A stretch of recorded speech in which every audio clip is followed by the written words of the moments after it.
Hoje, dia quinta-feira, né? Dia 8 de junho, né? De 2023. Hoje é dia de Corpus Christi, né? Dia de Corpus Christi. Corpus Christi é uma tradição da Igreja Católica, está relacionado a 60 dias após a morte e a ressurreição de Cristo, e eles falam sobre que foi o dia em que Cristo instituiu a Eucaristia, né? Que seria para a Igreja Católica o dia da Santa Ceia do Senhor, né? E eu estava aqui em casa pensando um pouco sobre esse feriado e me veio uma palavra ao coração, né? Que fala um pouco sobre questões de religiosidade, né? Às vezes nós congregamos em uma determinada igreja ou seguimos uma certa religião, mas qual era a religião de Jesus, né? Que religião Jesus seguia?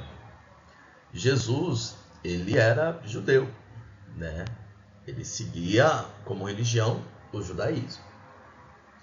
E após a sua ascensão ao céu, né, quando Jesus, após a sua ressurreição, subiu aos céus, ele não instituiu nenhuma religião em si, né? Mas as pessoas passaram a seguir os princípios de Jesus e determinaram que essas pessoas que seguem esses princípios ou seguem esses ensinamentos de Cristo chamaram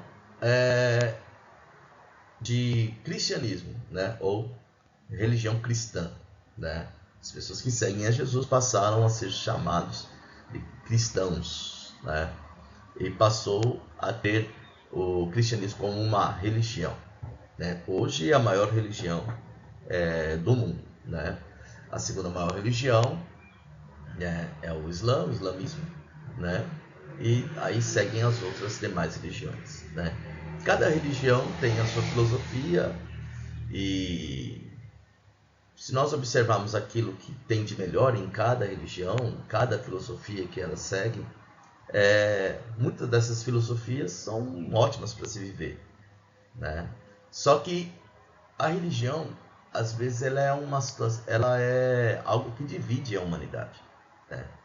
Deus, ele não quis que a gente criasse religiões. Deus, na verdade, ele quer que a gente o siga, que a gente seja grato a ele por aquilo que ele nos deu, né? A vida, a terra, tudo que a gente pode usufruir nela, né? A maior religião que o homem deveria ter não é o cristianismo ou o islã, né? A maior religião que ele deveria ter é amar o seu pai, a sua mãe, a sua esposa, os seus filhos. Deveria ser a sua própria família, né? Essa deveria ser a maior religião que um ser humano poderia ter. Porque se você não honra a sua própria família, religião não quer dizer nada, né? E isso é um princípio muito forte para se viver, né? Mas em se tratando de religião, né? Se tratando de instituição, quando você pega Jesus ministrando, pregando, ensinando, Jesus ele tinha um problema com o religioso, né? As pessoas chegavam para Jesus e Jesus ele tinha um trato diferente com quem era religioso, principalmente extremista na religião, né? É interessante que quando você vê Jesus ensinando, pregando, quando via uma pessoa que era pecadora, que era falha, Jesus tratava com carinho, tratava com amor, porque ele queria ganhar o coração dessa pessoa. Mas quando a pessoa era religiosa, parece que o trato era diferente. Parece que Jesus batia mais forte, porque ele não conhecia somente o exterior, ele conhecia o interior da pessoa, né? Então não adiantava a pessoa dizer: ah, não, eu sou fariseu, eu sou cara, eu conheço, eu ensino, eu prego, eu sou. Não, Jesus ele olhava lá dentro, ele sabia o que estava lá dentro. E esse é o maior problema. Você está entendendo? Você, às vezes, é uma fachada religiosa, mas o que tem aí dentro? Você entendeu? Você segue uma religião, você vai todos os domingos para a igreja, às vezes vai 2, 3 dias por semana na igreja, mas o que tem aí dentro? O que tem dentro de você? Né? Quais são os seus princípios de fé de verdade? Você segue uma religião por conta daquilo que eles te ensinam, mas você arriscaria a tua salvação por preceitos e regras de uma instituição? Porque dizer, a minha instituição é a verdadeira, a minha igreja é a igreja verdadeira, top para você. Mas é a verdadeira? É realmente a verdadeira? Você pode bater no peito, não, a minha igreja é a verdadeira. Não existe igreja verdadeira. Não existe religião verdadeira. O que existe é um coração reto, sincero e temente a Deus. Isso existe. Esses princípios realmente são verdade. Agora, a religião não salva ninguém. Você fazer parte de uma instituição, de você seguir um templo, eu falo, e todos os dias, e todas as 2, 3 vezes por semana, tá lá, fico direto naquele templo, não quer dizer nada. Por que não quer dizer nada? Porque se o teu coração não for reto, sincero, e temente a Deus, se você não amar a Deus sobre todas as coisas e ao próximo como a ti mesmo, a sua religião não quer dizer nada. A sua religiosidade não quer dizer nada. Na Bíblia, nós encontramos no livro de Mateus, capítulo 23, uma parte que Jesus ele fala sobre a religião e fala um pouco sobre a aparência dos fariseus. E nesse dia Jesus ele bate em cima dos escribas e dos fariseus. Quem que era o escriba? Quem que era o fariseu? Eram os caras que eram mais top na época. Eram os caras que tinham um conhecimento assim extraordinário. Jesus dizia, façam o que eles fazem. Façam o que eles falam. Aquilo que eles pregam, top. Mas não façam o que eles fazem. E é interessante que no versículo de número 15, do capítulo 23 de Mateus, diz assim: ai de vós, escribas e fariseus, hipócritas, pois percorreis o mar e a terra para fazer um prosélito. E depois de o terdes feito, o fazeis filho do inferno 2 vezes mais do que vós. E aqui é que está o problema. Sabe o que acontece?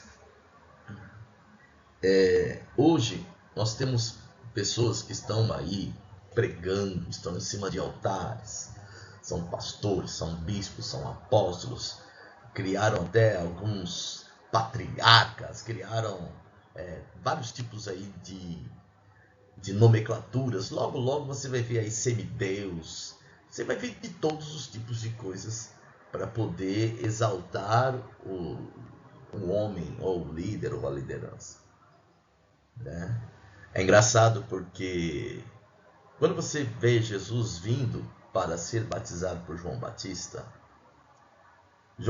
ele tinha uma obrigação, ele tinha um chamado, né? Preparar o caminho para Cristo, né? Preparar o caminho para a vinda do Senhor. E ele batizou Jesus. E após o batismo de Jesus, ali encerrou seu ministério, ele já preparou, acabou. Você entendeu? Mas João Batista ele questiona, quando ele estava preso, se Jesus era realmente o Messias que ele estava esperando, ou que todos estavam esperando. E Jesus diz assim: peraí, olha os milagres, olha o que está sendo feito, olha as pessoas sendo transformadas, né? O que você quer mais? Né? João Batista perdeu completamente o senso do que era o Cristo. As pessoas pensam que Jesus, naquela época, seria um rei, um libertador, né? Mas Jesus ele vem com uma ação completamente diferente, né? Ele vem pregando amor, pregando perdão, pregando misericórdia, né? E pregando justiça. Ele vem limpando o templo de todas as coisas erradas que estavam sendo feitas ali dentro, né? Jesus ele vem com uma atitude, uma ação completamente diferente do que eles esperavam. Essa é a verdade. Muitos pastores, muitos bispos, muitos grandes aí pregam, né? Mas é fácil pregar, difícil é viver o que se prega. E o que acontece? Eles atravessam mares, oceanos, desertos. Eles fazem de tudo para ganhar uma pessoa, para converter uma pessoa, para fazer um prosélito. O que é um prosélito? Um convertido. Fazem de tudo. Só que tem um problema. O torna, quando ele se converte, ele se torna 2 vezes mais digno do inferno. Por quê? Porque pregar é uma coisa, viver é outra. Você que é pastor, você é líder, você é top, né? Você está em cima do altar, está arrebentando. Mas você vive o que prega. Você realmente vive o que prega. Você ama sua esposa, ama seus filhos. Você demonstra amor a eles, né? Você, quando vê uma pessoa na rua, você mostra o amor de Cristo a essas pessoas. Ou você é um pregador só de altar? Você é um pregador só de púlpito? Você é um pregador só de status? Quando você tem um status, você é o top, mas quando você não tem, né? Você é o pregador do anonimato, quando ninguém te conhece.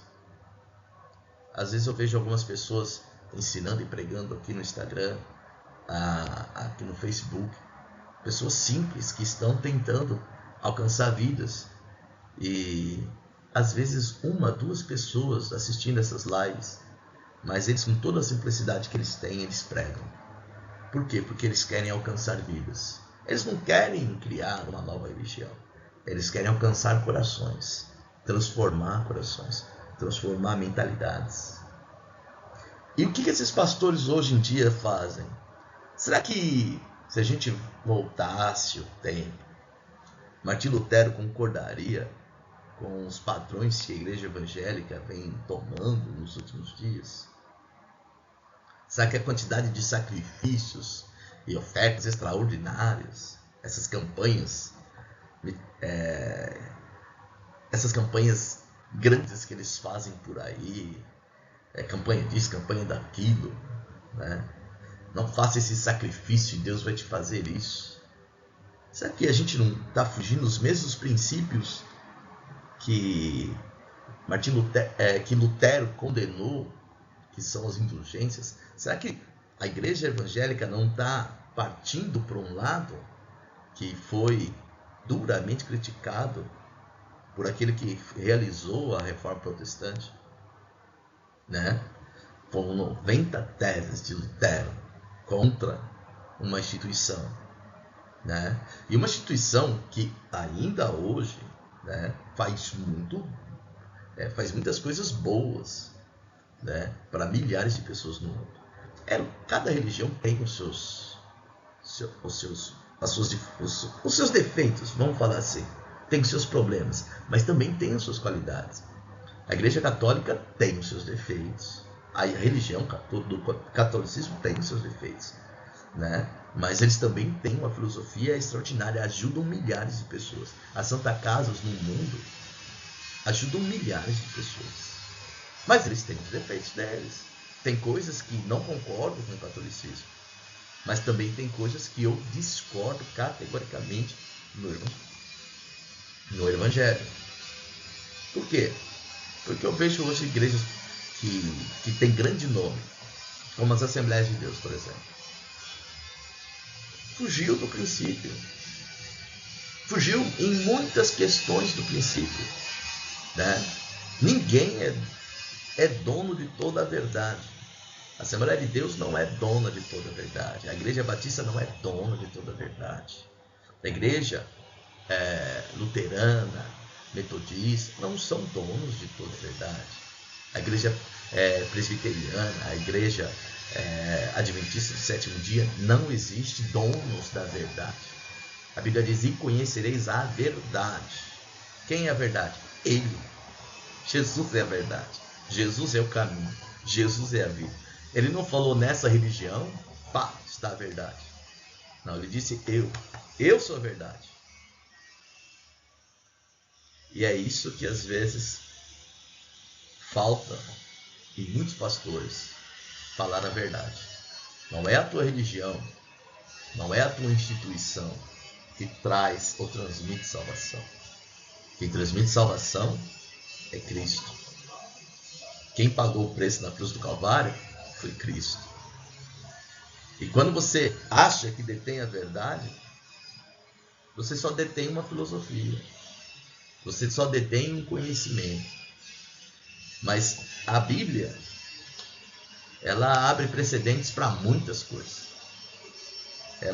Você pode pegar a Bíblia e pregar coisas que podem fugir de um princípio de um e pode fugir do princípio de outro. A Bíblia, ela te dá vertentes para você ensinar coisas até mesmo absurdas, se você não souber interpretá-las corretamente, né?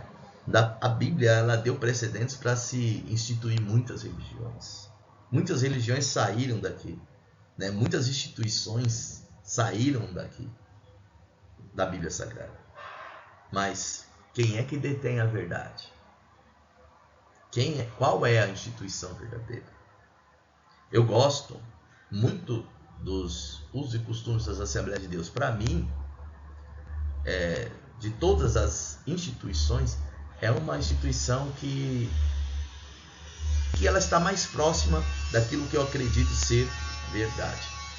Mas eu posso dizer também, em cima daquilo que eu conheço da Bíblia, que tem coisas na Assembleia de Deus que não condiz com a verdade, ou que se omite a verdade.